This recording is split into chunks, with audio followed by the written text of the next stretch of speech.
Olá, meu caro leitor ouvinte, olá, minha cara leitor ouvinte, eu sou o Ale Flávio e esse é o Encontro Literário, seu podcast quinzenal sobre literatura.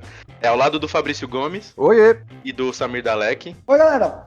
Eu tenho o imenso e inenarrável prazer de anunciar uma convidada mais do que especial para esse episódio número 4, que vai ser sobre mulheres na literatura. Quem é você, pessoa? Oi, pessoal, eu sou a Raquel, eu sou uma colega dos tempos de faculdade aí dos meninos.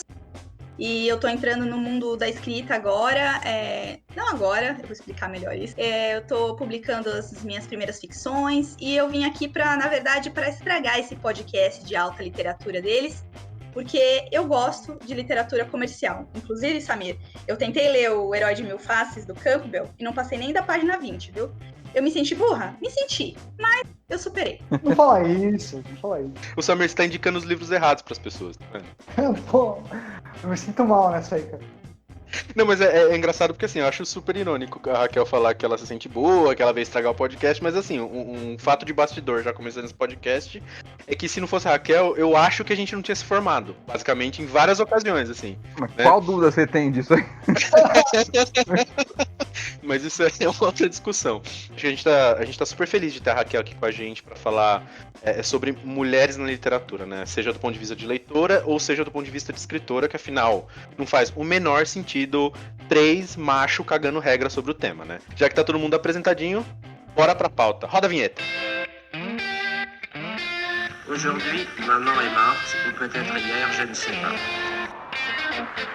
Mandado de despejo aos mandarins do mundo. Fora tu, Reles, plebeu. J'ai reçu un télégramme de l'asile, mère décédée, enterrement demain, sentiment distingué. Cela ne veut rien dire, c'était peut-être hier. He was Gollum, as dark as darkness, except for two big, round, pale eyes. E fora tu, imperialista das sucatas, charlatão da sinceridade e tu da juba socialista, e tu qualquer outro. Ultimátum a todos eles. É isso.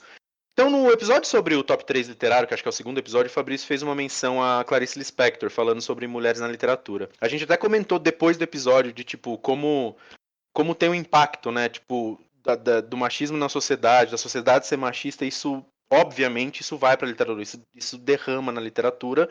E, cara, não é que a gente não conhece, talvez pessoas que estão no dia a dia da literatura mais do que a gente tá hoje, conhece muito mais escritoras mulheres e por aí e assim por diante. Só que é inegável que quando você olha para o currículo que a gente tem que ler no colégio, quando se fala dos grandes escritores, ou dos grandes, o que quer que seja, os grandes poetas, tem sempre, sei lá, as mesmas 3, as mesmas 4.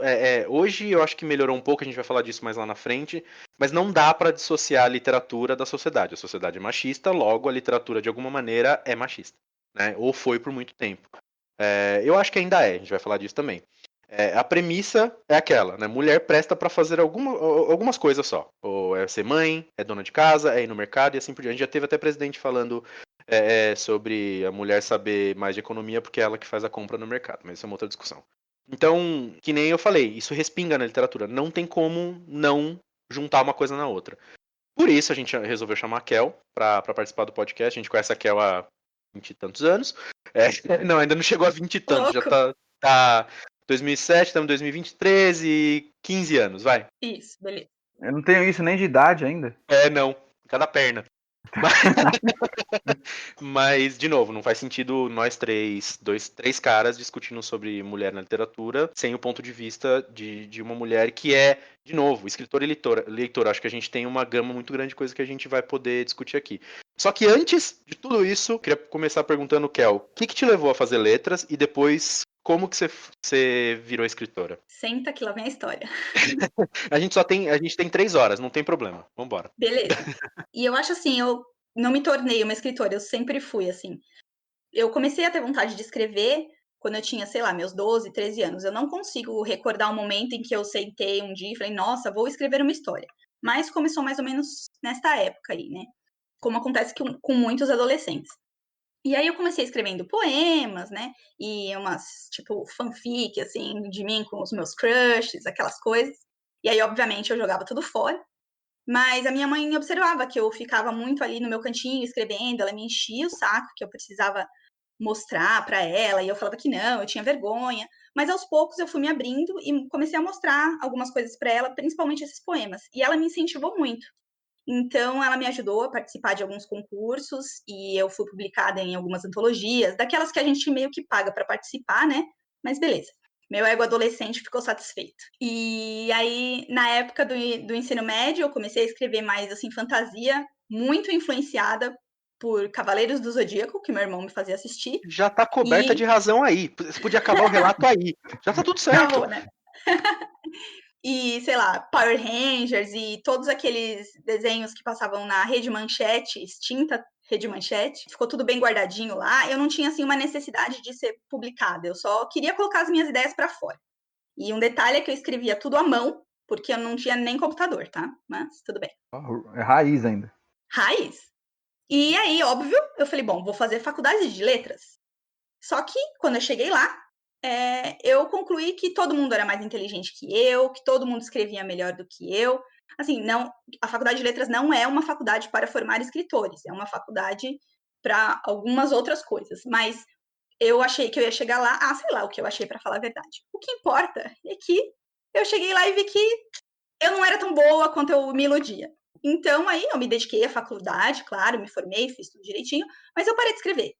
Não foi assim de uma vez, mas eu parei. E assim, não foi um drama, não chorei, nada disso. Eu só constatei que era uma coisa assim que pertencia à minha adolescência e segue a vida. Uma coisa que ninguém me falou na época, e assim, que eu só entendo agora, é que o cérebro é um músculo e ele precisa ser treinado. Então, assim, escrever não é um dom que você senta só quando baixa a musa inspiradora e aí você para tudo o que você está fazendo para você escrever. Não é. É um exercício diário. Claro, algumas pessoas têm mais facilidade, mas eu não devia ter parado. Eu devia ter treinado e melhorado, mas, enfim, de novo, a vida seguiu. E mais ou menos uns 10 anos depois, a vontade de escrever voltou, e voltou assim muito forte, ao ponto de eu escrever em pé, no celular, dentro do trem, indo para o trabalho. E aí eu recomecei com as fantasias novamente, mas nunca terminei essa história que eu escrevi no trem, ela tá lá esperando para ser terminada. E aí, mais ou menos nessa época, eu tenho quase certeza que foi o Fabrício que me falou do Wattpad. Estou certo? Estava errado? Eu acho que foi eu mesmo. O Fabrício não vai lembrar, Foi. Raquel. Ele não vai lembrar. Não, mas é que eu já gosto. Não, realmente eu não lembro de ter falado. Mas eu lembro de ter descoberto o Wattpad assim e ter gostado. Eu falei, pô, legal, o negócio você vai lá, você publica e tal, né? Então. Isso, exatamente. Para quem não conhece, é um site de autopublicação e de leitura totalmente gratuito. Então, as pessoas entram lá e postam mais ou menos o que elas quiserem e leem mais ou menos o que elas quiserem. E, assim, é uma coisa muito louca, assim, a coisa mais maravilhosa do mundo. Se esse site existisse quando eu tinha 15 anos, nossa, eu já ia ter 30 livros publicados lá, todas as fanfics, tudo que tinha direito, né? Assim, claro, tem muita coisa, entre aspas, ruim? Tem, mas, assim, é um lugar que incentiva muito a leitura, incentiva muito a escrita, é um laboratório, você posta suas histórias, as pessoas comentam, elas dizem se gostam ou não, rola, assim, muita interação, é muito legal. A maioria das pessoas que escrevem lá são adolescentes. Gente, tem umas histórias, assim, loucas, tinha até, assim, uma do Lula e do Moro se pegando, uma coisa Meu Deus surreal. do céu. Tem tudo que você procurar, assim, de fanfics e histórias e tipos, e aí, inclusive, toda vez que alguém fala, assim, que o jovem brasileiro não gosta de ler, não gosta de escrever, eu já penso no Wattpad, sabe? Não é o único site, assim, mas é o mais famoso. Ele é um site canadense, mas, assim, tem gente do mundo inteiro que escreve lá. Tem até filme na Netflix que é baseado em história que foi postada lá. Então, assim, é um mundo mágico, assim, pra falar a verdade. E aí eu descobri isso. Primeiro eu escrevi um conto, postei lá e falei, olha só, não é que interessante isso?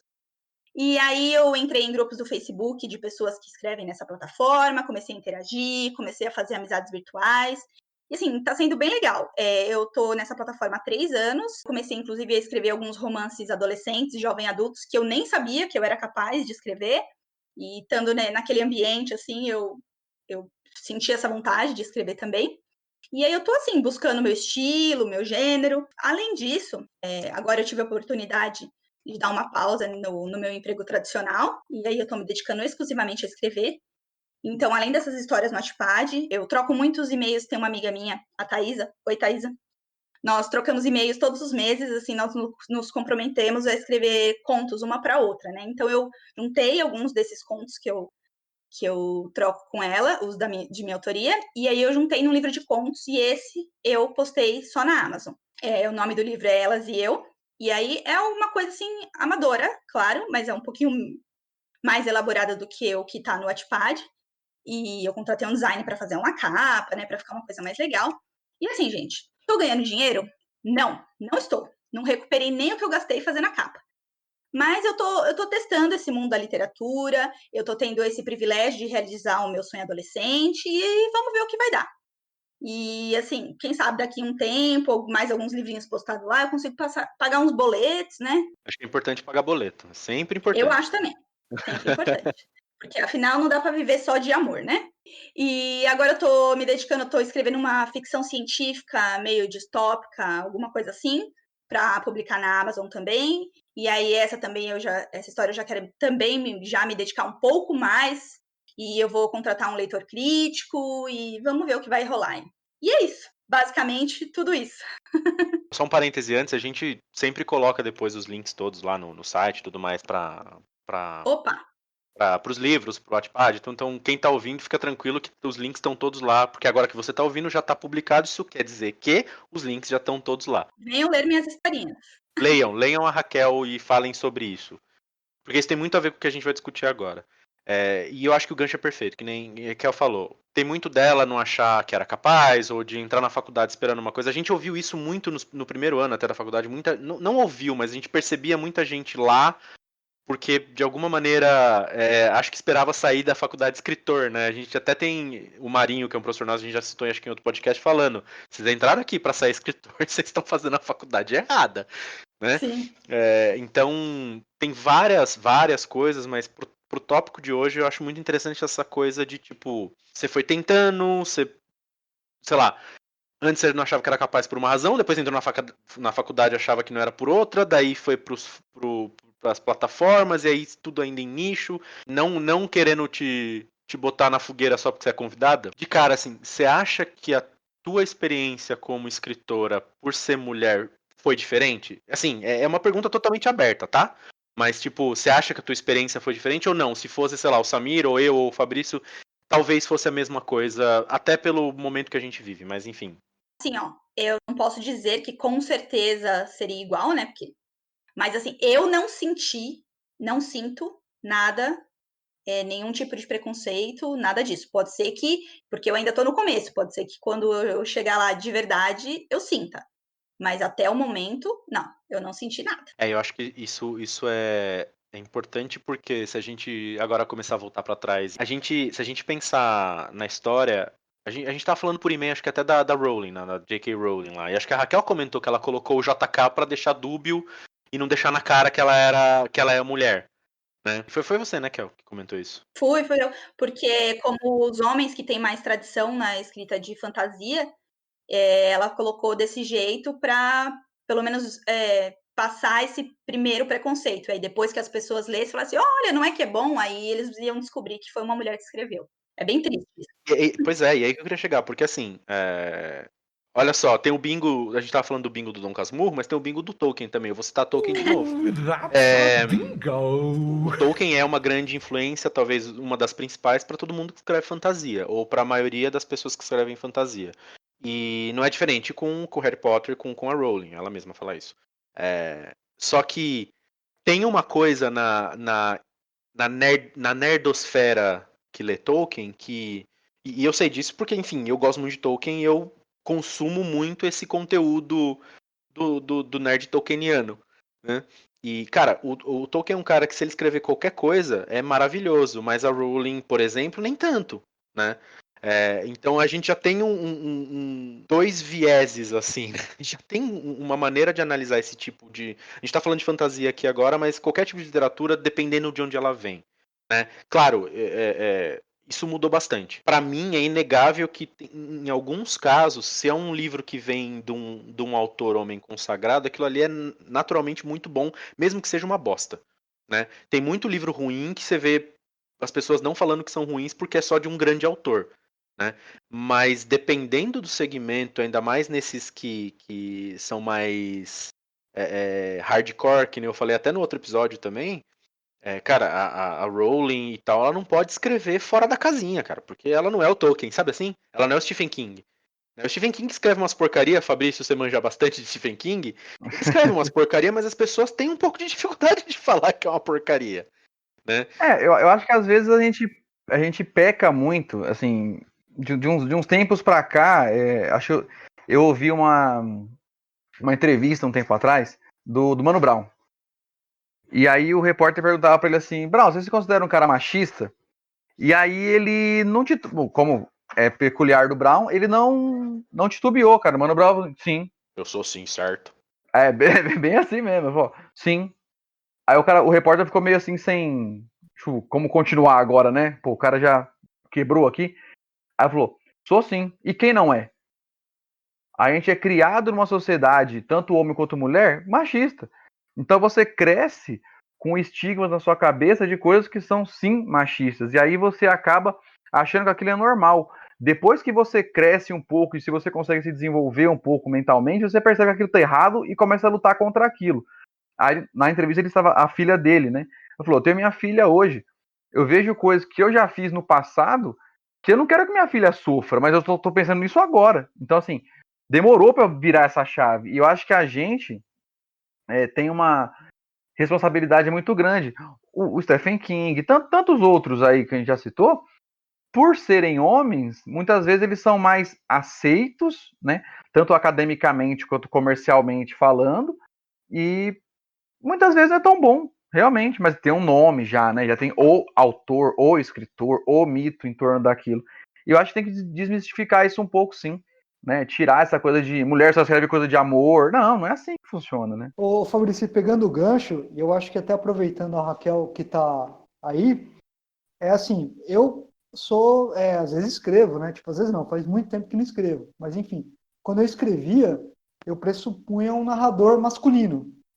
Tinha uma dificuldade tremenda de tentar fazer uma narradora feminina. Acho que só uma vez eu consegui fazer uma narradora feminina, porque era uma história muito fora da curva. E aí eu consegui mais ou menos imaginar, tipo assim, pô, essa narradora falaria tal e tal coisa, né? E eu queria aproveitar e perguntar para a Kel se ela também tem uma dificuldade de fazer um narrador masculino, né? Ou se para ela tanto fez, tanto faz, não tem esse problema, ela consegue fazer tanto o narrador masculino quanto o feminino.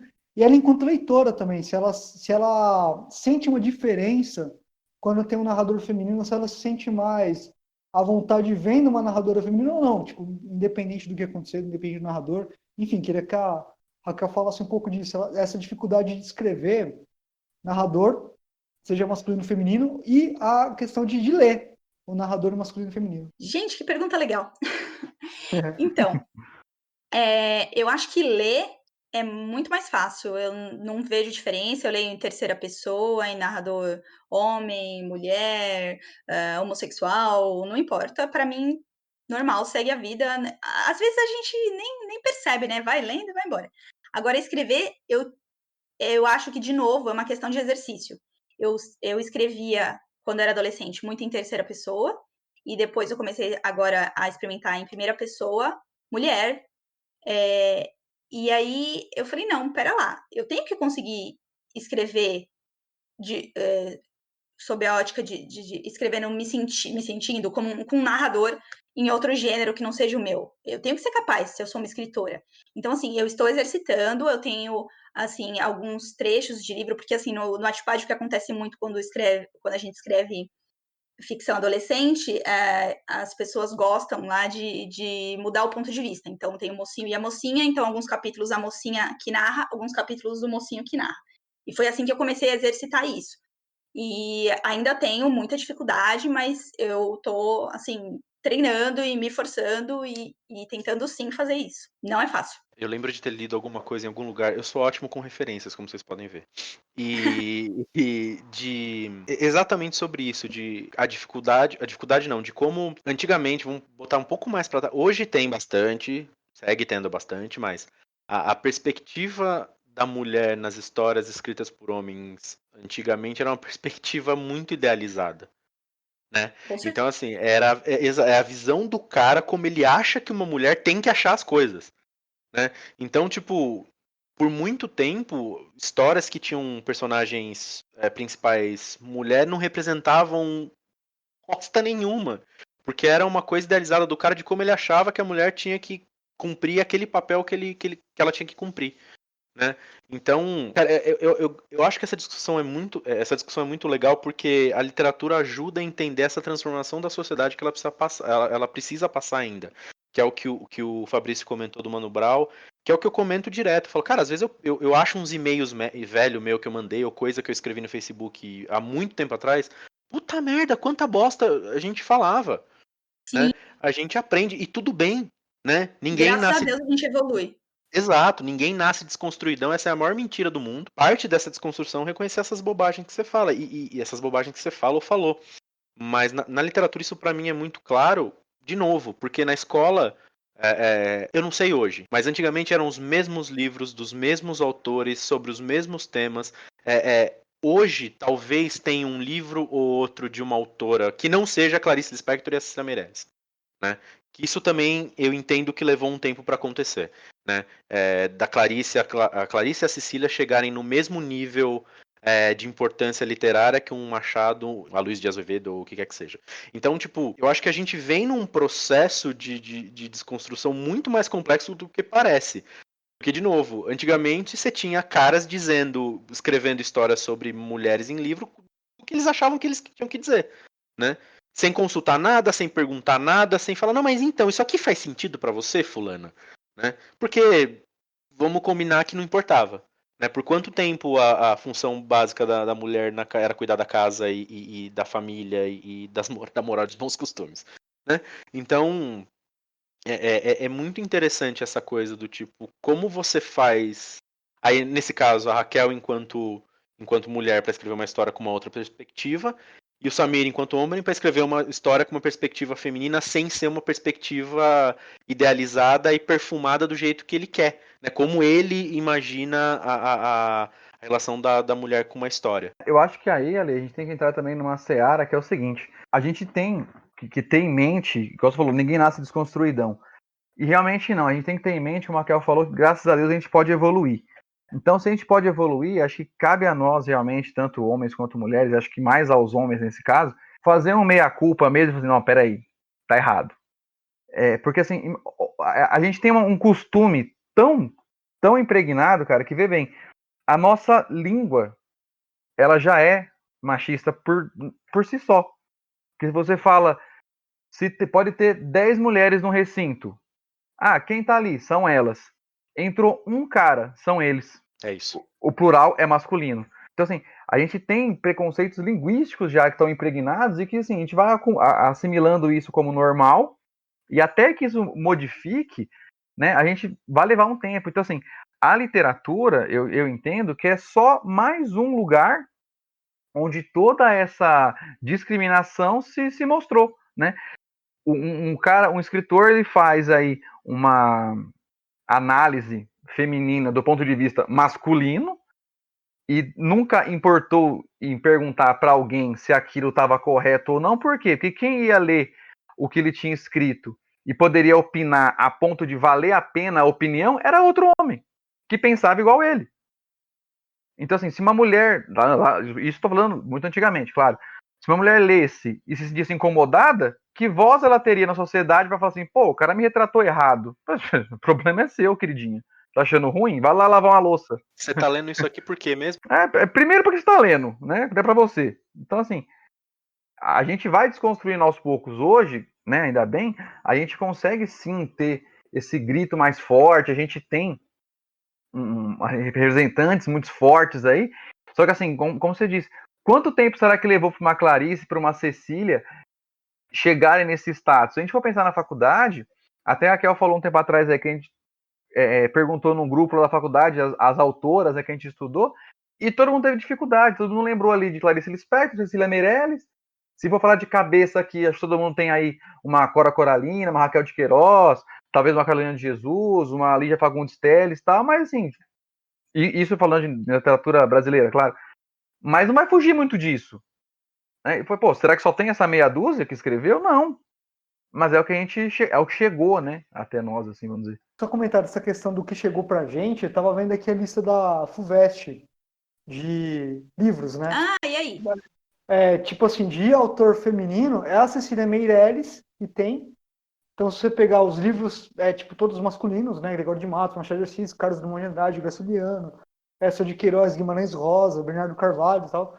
Se você for ver a autora feminina, é a Cecília Meirelles. E de livros de ficção, tal, romances, tá Helena Morley, tá com Minha Vida de Menina, que tá, assim, a minha leitura tá longe de ser clássica. Eu acho que talvez é uma coisa que a FUVEST tá querendo meio que investir, né? Mas você falar que a Helena Morley é uma autora clássica, ela não é, né? Então, digamos assim, hoje não é uma coisa que você vai lá numa livraria e você encontra fácil ou você dialogue sobre. Mais de 10 autores e só 2, né, mulheres, né? Então é meio complicado, né? É uma situação que a gente tem que mudar, né? Pode ser uma tentativa, né? De sair do lugar comum e tentar trazer uma autora não tão famosa, né? Para tentar modificar um pouco isso, desmistificar isso um pouco, né? Acho que pode ser isso também, mudar um pouco a concepção no Enem, no vestibular, enfim. E eu me recuso a acreditar, a pensar que não tem mais do que 10, que seja. Sabe? Eu me recuso a pensar que não tem, entendeu? E não tem a Clarice Lispector, né? E eu jurava que eles tinham colocado a Carolina de Jesus com Quarto de Despejo, mas pelo visto não, né? Estou redondamente enganada. Pelo que eu tô vendo, não, nem Cora Coralina, Carolina de Jesus. Caramba, enfim. diminuíram? Talvez eles tivessem outros anos também, né? Vai saber. Sim, sim. É isso, assim, tipo, eu sei que é uma discussão complicada e a gente, de novo, ninguém quer cagar regra pra nada aqui. Mas é que é muito bizarro pensar que quando você fala, me fala aí seus autores preferidos, cara, você vomita um monte fácil, assim, dos caras, e aí a hora que você faz o que o Fabrício falou de falar das mulheres, fala, então me fala 5 mulheres. Rowling... E eu me incluo nessa. Né? Eu fiquei pensando se eu tinha uma autora mulher preferida e eu não tenho. É muito bizarro isso. É muito complexo, é muito tosco até, assim. Então, de novo, é óbvio que é uma discussão que a gente pode ficar aqui uns 2 dias falando. Se a gente for voltando pra trás pra tentar entender onde isso aconteceu, cara, a gente vai esbarrar num monte de coisa mesmo. Até a Kel comentou com a gente, enquanto a gente conversava por e-mail, o lance de, tipo, até 1827 não tinha escola pública pra mulher, então já tem uma coisa, né? Mulher não votava até outro dia. E assim vai, A Raquel mandou um texto pra gente, depois eu vou botar o nome do texto bonitinho no site lá. Que um artigo bem interessante. É um artigo da PUC, né, de uma aluna da PUC, chama A Não Presença da Literatura de Autoria Feminina nos Livros Didáticos de Ensino Médio. E ela trata de todas essas questões, de como até determinado momento a mulher ela não podia... Só podia ler se ela fosse da elite, né? Então isso de novo, é um reflexo da sociedade. E ainda assim não era qualquer coisa. Né?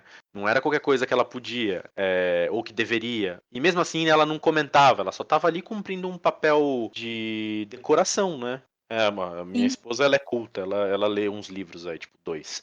Né?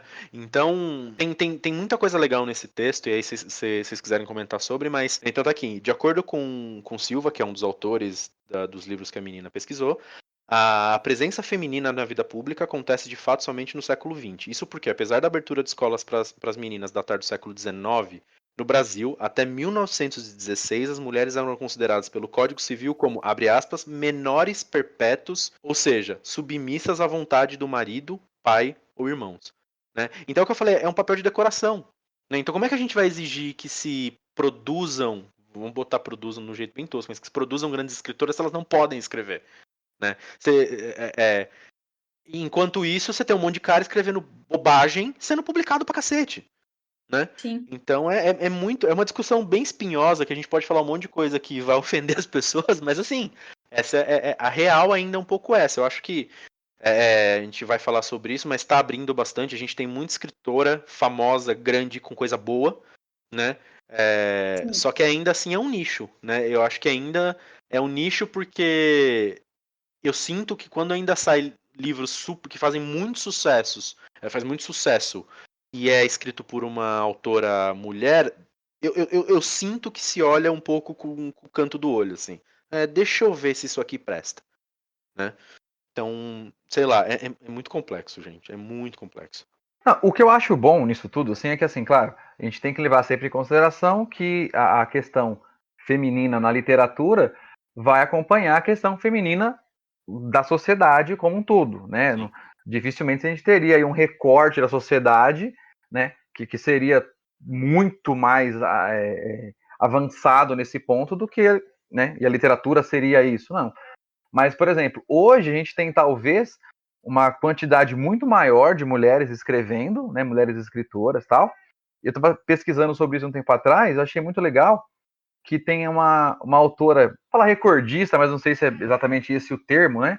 Ela é uma best-seller da Amazon, que ela se chama FML Pepper.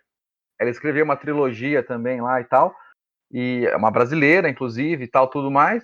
Só que, olha que engraçado, o nome dela, se você pega na capa, por exemplo, a gente vai entrar naquele esquema da J.K. Rowling lá, que colocou J.K. para ninguém saber o que era. E ela também tá lá como FML Pepper. Aí quando você pega, você não sabe. Mas o site dela, ela fala, ela tem foto dela, a pessoa existe, né? Tá ali e tal, tudo mais. Mas assim, é engraçado como algumas coisas, às vezes, desses pseudônimos, né, ficam, né? Quando a Rowling estourou com Harry Potter, eu cansei de ouvir falar, ela assina J.K. Rowling porque o Tolkien assinava J.R.R. Tolkien. Sabe assim? Deus. Só que ninguém nunca falou, ou ninguém não, de novo, tô generalizando, mas eu não lembro de ter ouvido esse mesmo nojinho falando assim, o Martin, ele escreve G.R.R. Martin por conta do Tolkien. Porque é por conta do Tolkien, assim, e que seja. Mas a única pessoa que causou uma espécie de furor foi a Rowling. Cara, eu lembro de ver muita gente falando isso. Olha lá, ó a pessoa querendo ser o Tolkien.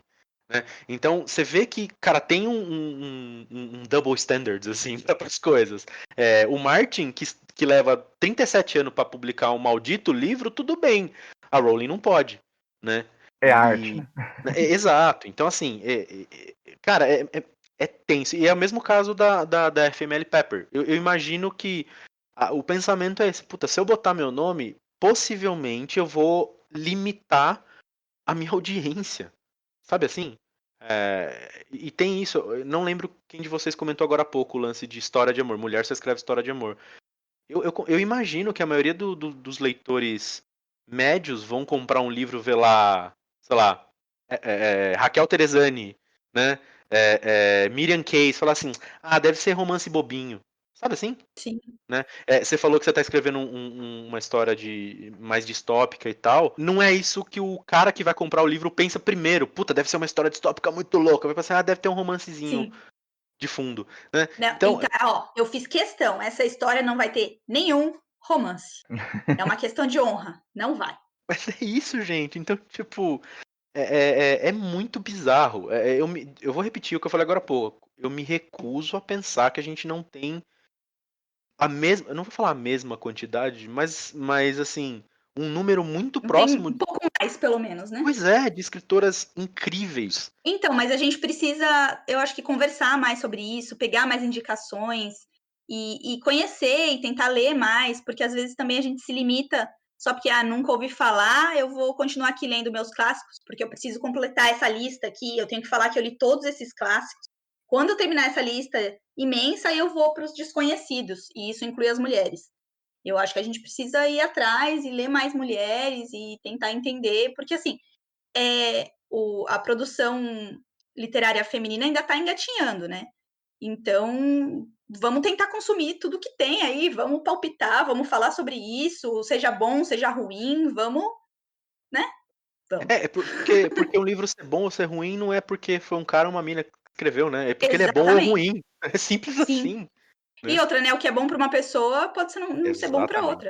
Antes que eu me esqueça, eu gostaria de dizer que a primeira obra de ficção científica foi escrita por uma mulher, que foi a Mary Shelley, e ela escreveu o Frankenstein, ou Frankenstein, como vocês preferirem. Verdade. Aliás, a gente tem que discutir esse fenômeno da literatura inglesa, que assim, pensando sobre literatura escrita por mulheres, eu não consegui ver, assim, que me vinha à memória nada antes dessas mulheres, da Jane Austen, você pegar a escritora do do Morro dos Ventos antes, a Emily Brute, né? Realmente também não podiam escrever, né?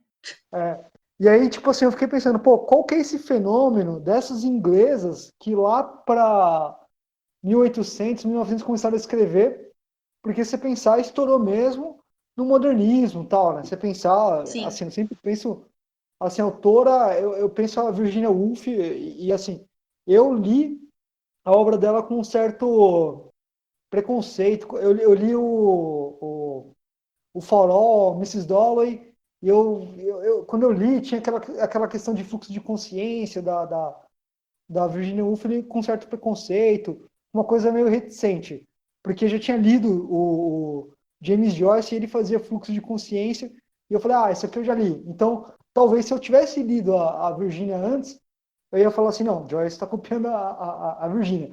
Mas quando eu li, tem um livro da Virginia Woolf, Orlando. Esse livro, quando eu li, eu falei, meu, essa mulher, ela escreve muito, escreve demais. E aí, falando sobre essa explosão das autoras, tem uma outra autora que, quando eu li, eu falei assim, nossa, aqui não tem como ser escrito por uma mulher. E é preconceito besta. Aqui é um cara tentando quebrar os seus preconceitos, né? Eu peguei, tipo, um livro, o nome do livro é Inferno, e aí fui lendo, e tinha hora que... E a autora é a Patrícia Mello, né? E aí é viva, brasileira e tal. E aí, quando eu parava, assim, na leitura e falava assim, nossa, uma mulher que está escrevendo, eu desacreditava. O livro é meio que Cidade de Deus, né? Aquela questão da favela, discutir a questão do tráfico, discutir a questão da influência da criminalidade infantil, mas escrito para mulher. E aí eu lia e eu falava assim, não é possível, né? E então, assim, foi um tapa na cara de como que não existe essa questão de literatura feminina, longe disso, né? Existem escritoras femininas e a gente tem que dar lugar de fala cada vez maior, porque elas são subrepresentadas. As mulheres escrevem tanto quanto ou mais que os homens, isso é certeza, e elas são subrepresentadas na literatura, assim como em vários setores da sociedade, né? E você vê o preconceito. Quando eu pego um livro que discute criminalidade, discute a questão do tráfico, discute o menor, eu penso, esse livro é escrito por um homem e tal, né? E aí quando eu vou na capa, é escrito por uma mulher, né? E você vê que preconceito, que absurdo, né? Então eu acho que a gente tem que sempre...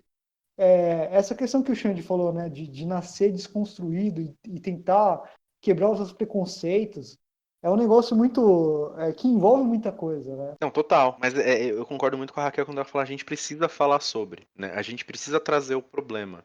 Né? Por que é importante ter mais mulheres escrevendo livros de qualquer coisa? Né? Porque precisa. É simples assim, não precisa. A gente não precisa passar uma hora dando razão. É porque precisa. Porque é assim que a vida é. Né? E a gente precisa da FUVEST e da Unicamp e dessas faculdades todas, e da PUC e da Metodista e todo mundo, colocando outras coisas nos livros, nas leituras obrigatórias. E aí eu expando isso mais. A gente está falando de colocar mais autoras mulheres, mas também colocar outros tipos de literatura. Não é que o Machado de Assis não preste mais, não é que o Aloysio de Azevedo não preste mais, não é que o Fernando Pessoa não preste mais, mas tem outras coisas. As pessoas precisam ler outras coisas, eu acho. E isso passa por ler mais mulheres. Isso passa por ler mais ficção. Isso passa por ler mais, sei lá, qualquer coisa. Né? Que puxa o que a gente estuda no colégio é o vestibular. Exato. Não tem jeito. E é isso. O Samir falou no primeiro programa, eu acho, como... Se você não gosta de um livro clássico, você se sente culpado. Nossa, como assim eu não tô gostando? Né? Como isso aqui não pode ser bom, não pode ser ruim. Né? Então, isso passa por aí também. É o que o Samir acabou de falar. Você lê um livro, nossa, uma mulher. Como que eu tô gostando de um livro que uma mulher escreveu? Eu dou chance para clássicos e tem vários que eu não gosto. E eu não tenho a menor vergonha de falar que eu não gosto, porque eu gosto de livro em que as coisas acontecem. Uma outra coisa que eu queria comentar é o seguinte: acho muito bacana a gente lembrar, sim, que da presença feminina na literatura tem que existir, mas também lembrar que, apesar de tudo, a presença feminina na literatura não fica só na questão também das autoras. Eu acho que a gente tem muitas personagens que são marcantes, né, independente de qualquer coisa. Então a gente não tem apenas o Bentinho, né? A gente tem a Capitu que faz um contraponto espetacular, é praticamente uma outra protagonista. Mas aí, desculpa atrapalhar seu raciocínio, mas eu quero dizer aí, ó, cara, o Machado de Assis tá ouvindo a gente, desculpa aí, né? O que eu vou falar agora. Bingo, falamos do Dom Carlos Murro de novo. A observação temos a Capitu, mas a discussão inteira que a gente faz do livro é se ela traiu ou não, e assim, não a gente aqui, tá? Mas eu tô falando de novo, generalizando, mas com julgamento de valor. Sim. Né? Talvez, e muito provavelmente o Machado de Assis talvez não tenha pensado nisso, ele não sei, né? Lembra a famosa frase do Marinho que eu vou citar de novo, que ele quis dizer, ele disse, né? Agora, concordo contigo, tem o personagem, isso é importantíssimo, mas toda a discussão nesses anos todos de literatura que a gente faz sobre Dom Casmurro, se a Capitu traiu ou não, e a filha da puta é ela, se ela traiu, não os caras, né? Sim. Eu vou falar minha opinião. Eu acho que ela não traiu, mas deveria ter traído. A minha opinião é que a Capitu é muito mais personagem que o Bentinho. Aí. Sim, total. Mas é muito mais. Uma personagem uma personagem muito mais interessante. Olhos de ressaca. Você não sabe o que ela tá falando, tal. Ela é muito mais inteligente.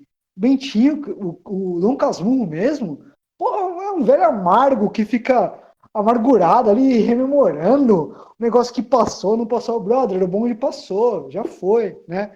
E ele fica lá rememorando, nossa, mas o meu filho tem a cara de Escobar, tal, né? E a Capitu é um personagem muito mais interessante, uma personagem muito mais viva, uma personagem muito mais inteligente. Ela brilha naquele livro. Mas é isso, a discussão toda que a gente teve essa vida inteira, eu tô falando por como a sociedade ela direciona mesmo as coisas. Então a discussão não era o brilhantismo da Capitu como personagem. Claro, salvo raras exceções, professores fantásticos que todos nós tivemos na nossa vida que olhavam para essas coisas, mas em geral era uma discussão rasa e besta de tipo se ela traiu ou não e com um juízo de valor ferrado assim. Né? Então isso pra mim indica como a gente olha pra mulher na literatura. Ela é um personagem coadjuvante. Mesmo quando ela é principal. Sabe assim? É uma coisa muito doida. E você tem assim, que a ação do livro toda gira em torno dela. Ela é o motivo, ela é a razão, ela é o porquê do livro existir, praticamente. Mas ela tá em segundo plano, querendo ou não. Ela é a cabeça pensante, ela que faz tudo acontecer, na verdade. É É isso. o Caput, né? O Machado de Assis colocou Capitu porque era de Caput, que era a cabeça, né? E trabalhando, vocês sabem, né? Eu sou funcionário, sou escravo do judiciário, né? Então, o Caput da lei, né? Tipo, a gente tem que... E, porra, bom, enfim, voltando, né? Puta personagem, cara. Puta que pariu. Muito, muito melhor do que o Bentinho, que é um personagem zoado pra cacete. Não, total. E Fabrício, eu te cortei, você tava falando das personagens, eu entrei... Isso, volta porque começa a falar de Dom Casmurro, vai embora, né? Desculpa, manda ver. Não, eu digo assim, é importante a gente lembrar dessa presença feminina, não só enquanto autoras, que é muito importante, sim, mas também lembrar que a gente tem muitas personagens marcantes na literatura mundial, vamos dizer assim, mas eu queria só citar rapidamente algumas aqui que eu lembrei, assim, que eu lembrava, né, de cabeça aqui, quando eu montei aqui meu esquema. A gente tem, além da Capitu, que é tudo isso, a gente tem, por exemplo, a Maria Moura, do Memorial de Maria Moura, que foi escrito pela Raquel de Queiroz. Então, beleza, uma personagem feminina protagonista, muito forte, de uma escritora. Então, acho muito legal. E é um livro relativamente novo, né, da década de 90, virou minissérie e tudo mais. A gente tem Macabeia, Na Hora da Estrela, que também personagem marcante, feminina, escrita por uma escritora, Clarice Lispector. Então, achei importante marcar. Então, assim, acho que esse narrador feminino que o Samir comentou no começo lá com a Raquel, é isso que a gente precisa ter mais mesmo, essa presença. Então, além disso, você tem dentro da Macabeia ali e tal, diversas análises sociais e regionais e tal. Bom, eu sou suspeito para falar, mas assim, dá pra gente fazer um episódio só de Clarice Lispector aqui, de tudo que ela fez. Mas assim, além disso, a gente tem muita coisa bacana. Então, assim, se a gente for pra fora, a gente tem lá a Sherazade nas Mil e Uma Noites, que ela engana o sultão lá durante Mil e Uma Noites, contando histórias, então ela mostra a engenhosidade feminina.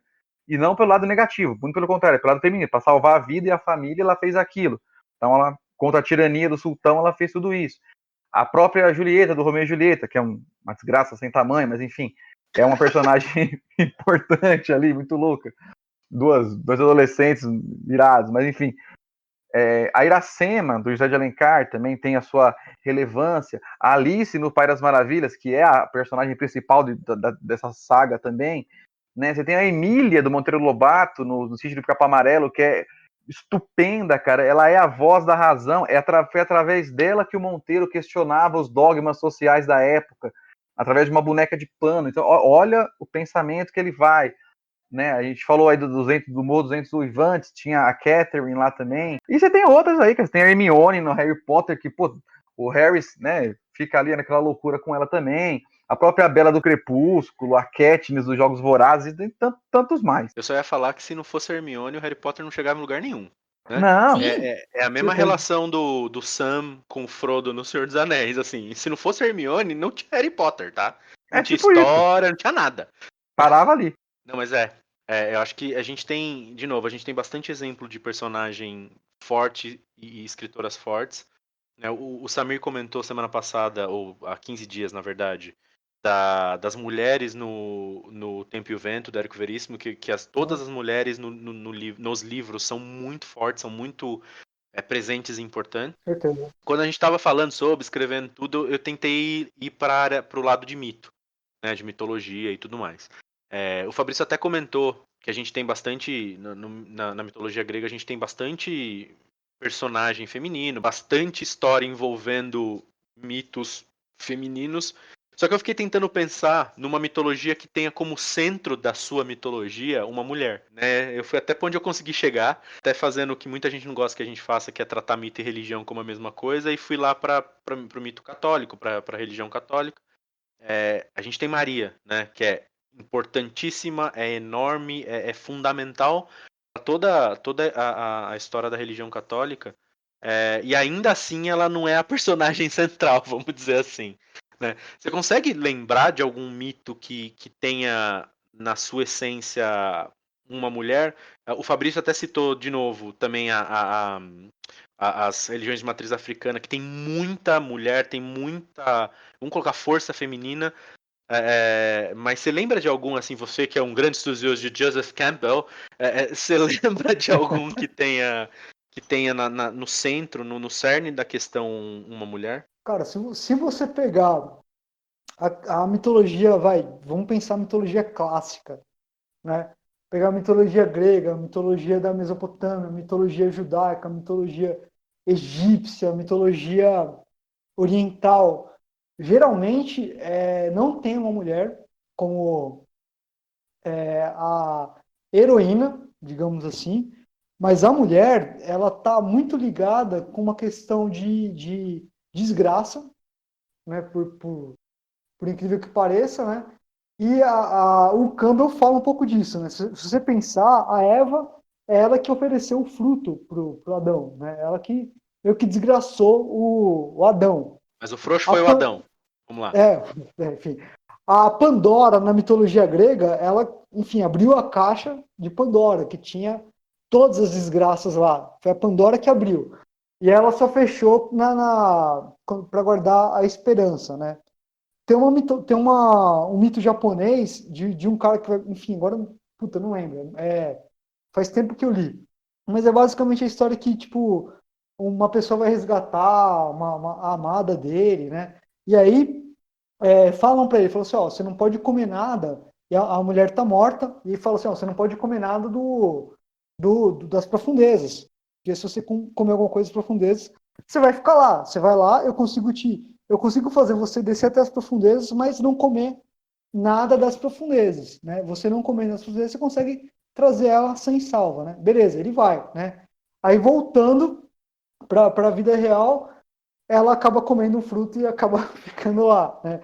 Enfim, Então, essa discussão do feminino, ele representa a gestação, né? Então, se você pensar mitologicamente, estou tentando fazer uma análise campbelliana, mas enfim, estou tentando viajar um pouco aqui. É que o feminino, por essência, ele representa a gestação, ele representa o nascimento, ele representa a ideia do ciclo em si. A ideia do ciclo, ele representa essa questão de você nascer, viver e morrer. Então, às vezes, se você pegar algumas mitologias antigas, tinha um pouco de repulsa ao feminino, né? Tô pensando em arquétipo agora, mas assim, a gente pensando num contexto social, a repulsa ao feminino era para realmente as mulheres ficarem nos lugares delas, porque os homens não suportavam as mulheres, né? Mas se você pensar em termos arquétipos, a ideia do feminino era que você excluindo o feminino, você excluía a gestação, você excluía o nascimento e você, consequentemente, excluía a morte, né? O feminino tem ciclos, a mulher menstrua, a mulher sangra todo mês, né? Então, o feminino é uma lembrança muito forte da relação vida, gestação e morte, né? Então, você pensando em matéria de arquétipo, o feminino é uma lembrança muito forte da vida terrena. Então, você ter uma religião ligada exclusivamente como feminino era alguma coisa, eu imagino que mais politicamente abafaram todas as religiões que fossem intimamente ligadas com isso, com o feminino, e abafaram porque não interessava a mulher estar no controle, né? A gente foi levando isso pela questão de que o feminino é a lembrança do nascimento, vida e morte, né? Você pensar na Eva, você pensar na Pandora, você pensar na Gaia em relação aos mitos gregos, né? A Gaia é a terra, né? A Gaia é a mãe terra, é a mãe, né? E é a relação dela com Urano que foi gerando os deuses. Foi a geração dela, a relação da Gaia com o céu que gerou os deuses, né?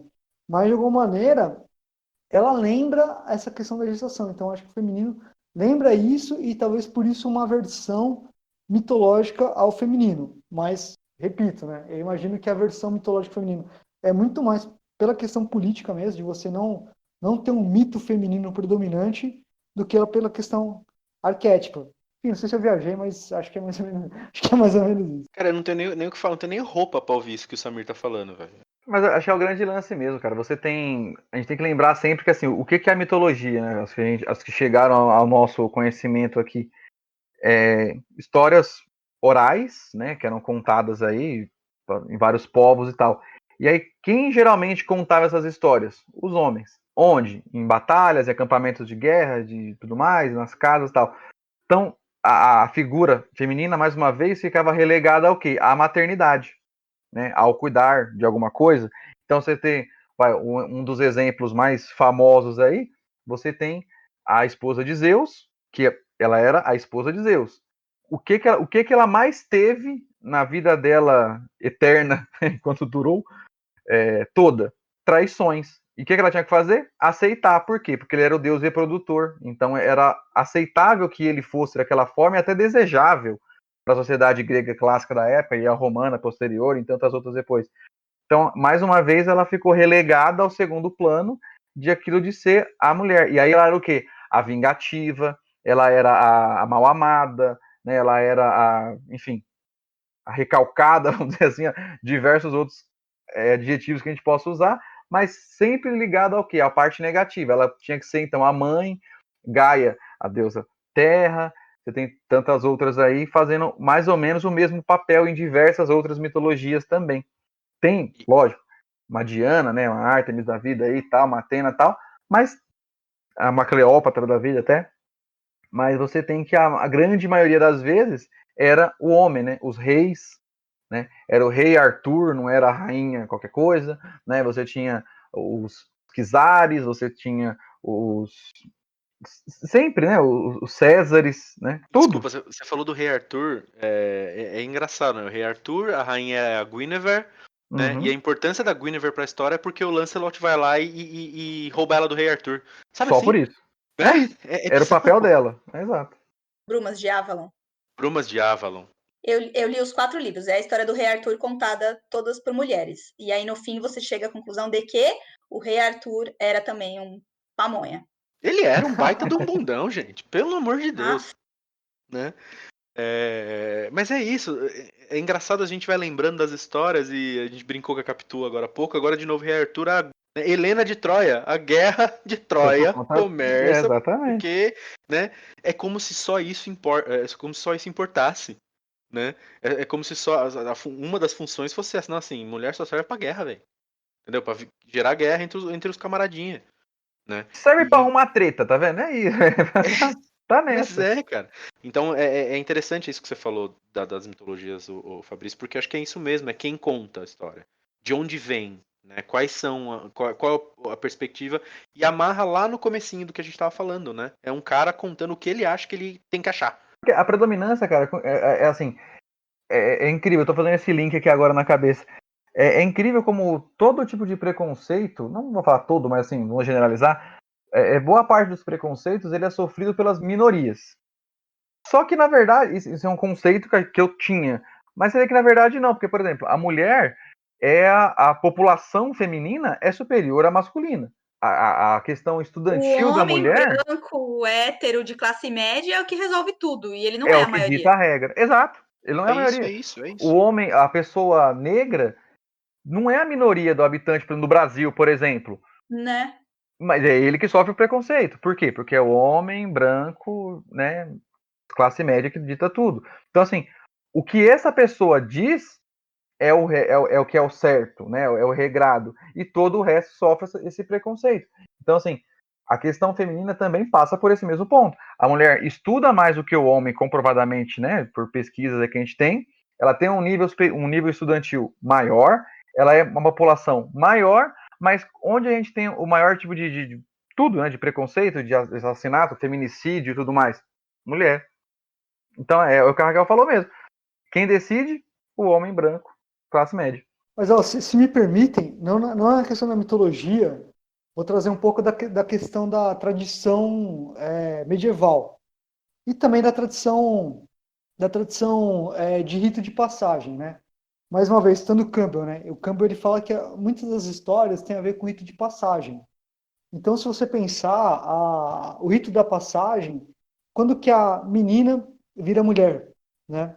Então, basicamente, né, a gente pode dizer que é quando menstrua, né? E então você vai ter várias histórias da mulher tendo que esperar, porque em tese, mitologicamente, arquetipicamente, é a mulher esperando menstruar para ser uma mulher. Chapeuzinho vermelho, ela é vermelho porque representa a questão da menstruação e a questão da, assim, ó, não vai com o lobo mal, vai dar ruim, né? Não vai com o lobo mal, espera acontecer alguma coisa, não vai na floresta, vai dar ruim. A Cinderela, ela tem que encontrar o sapatinho de cristal para encontrar o homem e tal. A Bela Adormecida dorme para esperar o homem e tal. Então tem uma questão da tradição do rito de passagem feminino ser o rito de passagem da espera, que é essa espera da menstruação. Tem uma tribo africana que, se eu não me engano, quando a mulher menstrua, o que acontece? Eles pegam a menina e colocam numa cabana e ela fica uma semana lá pensando na vida. Ó, você menstruou, você vai ser mulher, pá, né? E qual que é o rito de passagem masculino, né? O rito de passagem do homem para essas tribos e na história são as aventuras. Você pegar o Simba, o Marujo, é o cara que vai se aventurar no mar, tal, né? Vai tentar desbravar várias coisas, né? Em algumas tribos, o rito de passagem, você vira homem, tem alguns ritos de passagem que é tipo assim, a criança tá lá com a família, né? Na verdade com as mulheres da família, e quando chega a puberdade da criança, chega a hora no meio da noite, a criança está com a sua mãe, chegam os homens mais velhos, eles vestidos de máscara, para representar um monstro, alguma coisa mais assustadora, eles puxam aqueles filhos que estão na puberdade mesmo, puxam, levam para a floresta, dão cacetada de porrada mesmo, de bater, até aquela criança entender, e a ideia é tipo assim, ó, você não é mais menino. A ideia é tipo assim, ó, eu tô te cacetando porque, enfim, você está na floresta, eu sou um lobo, eu não sou mais o seu pai. Ele tá com uma máscara de lobo, de urso, enfim. E ele não representa mais o pai, ele representa o desconhecido, ele representa o perigo, né? E ele vai lá e ele bate no filho, né? E aí, o rito de passagem do filho é depois dele ter sido cacetado, tomado porrada, voltado roxo, cheio de cicatriz, ele voltar para a tribo com aquelas cicatrizes. E aí, a tribo olha e fala assim, ó, agora ele é homem, né? Então, enfim, ele tem aquelas cicatrizes, ele é homem. Assim como, olha, a mulher, ela menstruou, é mulher. Então, assim, tem essa questão de é diferente fisicamente para os dois e de como mitologicamente vai influenciar, porque cada um vai ter um rito de passagem diferente, né? E hoje em dia, né, se você pensar, o Campbell até fala, né, fala assim, ó, acontece muito crime, acontece muita coisa, porque o indivíduo, ele não tem mais o seu lugar na sociedade, ele não tem um rito de passagem clara pro homem, seja pro homem, não tem uma hora que a tribo vai lá e fala assim, olha, você agora é homem, pá, você vai ter que cumprir com tal dever, né?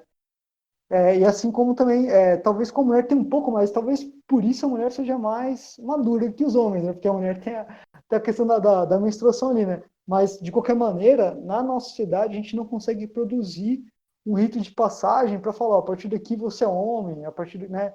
A gente tem, pelo contrário, a gente tem pessoas de 40, 50 anos querendo cada vez mais ser jovenzinhas, né? Tipo, querendo fazer botox, enfim, para poder parecer mais jovem e não ficar mais velho, né? É como diz um cara que eu ouço bastante, um podcaster, que é o Cris Dias, eu até citei ele já algumas vezes. É homem fazendo omisse, é o que ele fala.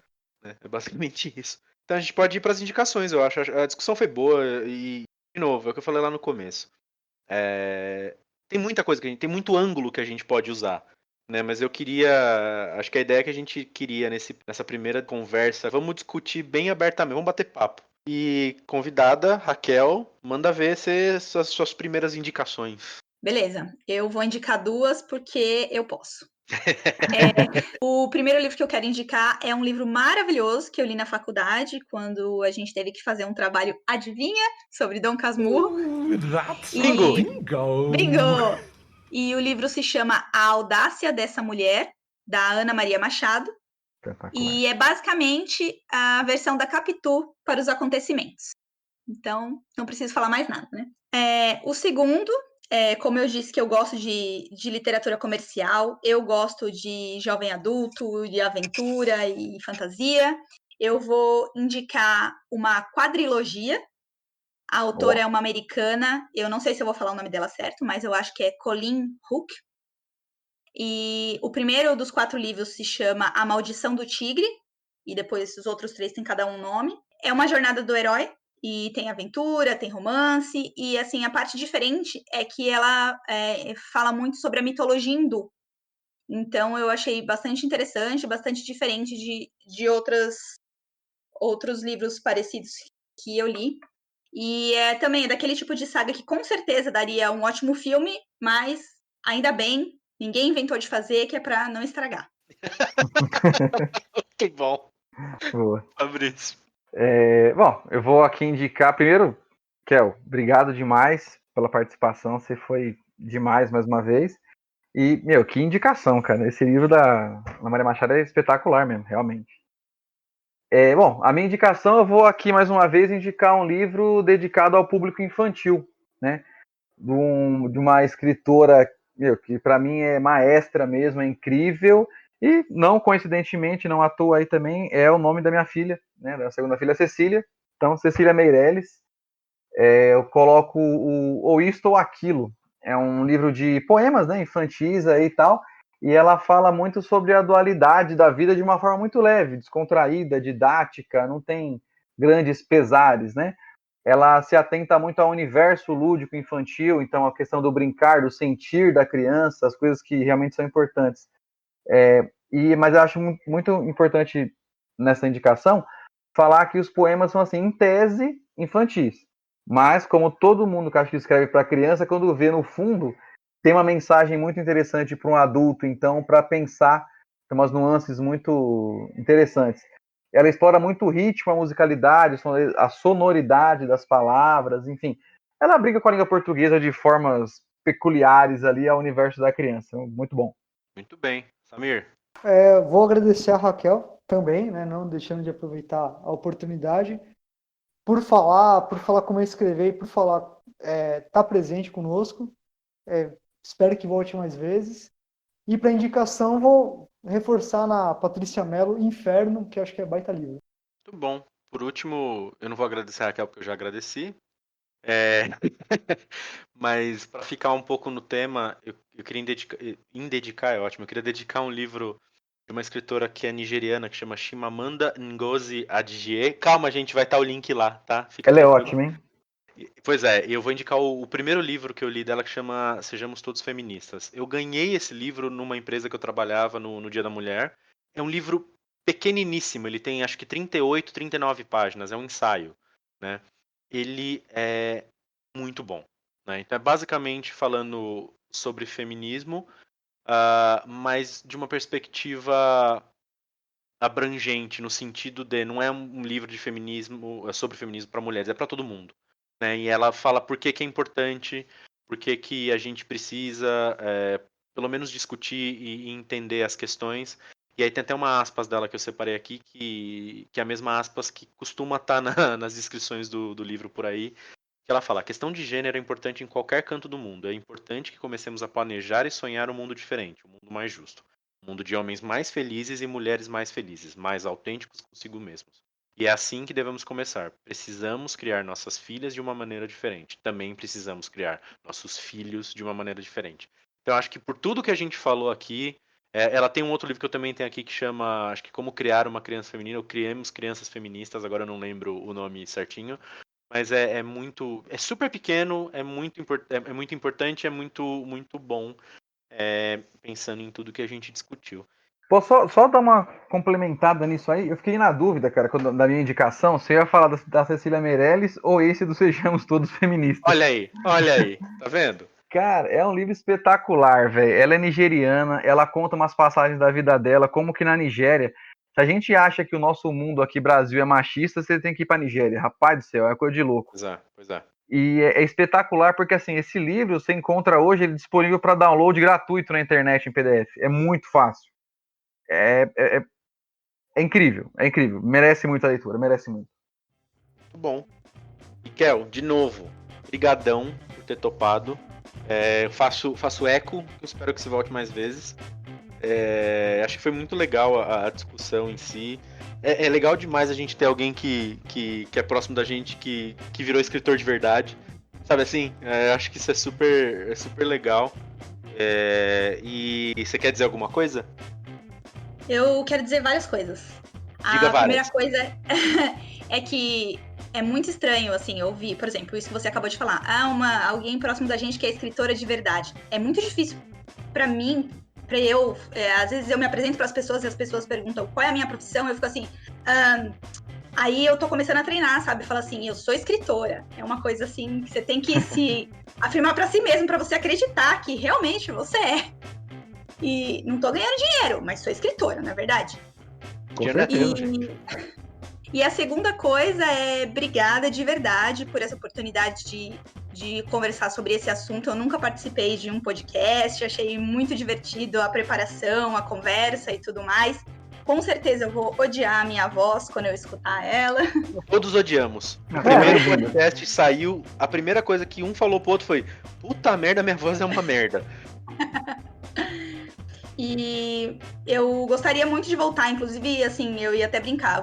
Vamos combinar, daqui 1 ano eu vou voltar para ver os resultados, como que anda a minha carreira. E muito obrigada mesmo, de verdade. Legal. Então é isso, gente. E é engraçado, agora que a gente vai terminar, um dos primeiros feedbacks do primeiro episódio foi da Raquel falando assim: cara, tá muito legal, mas assim, terminou muito, tá, tchau, pá, ponto.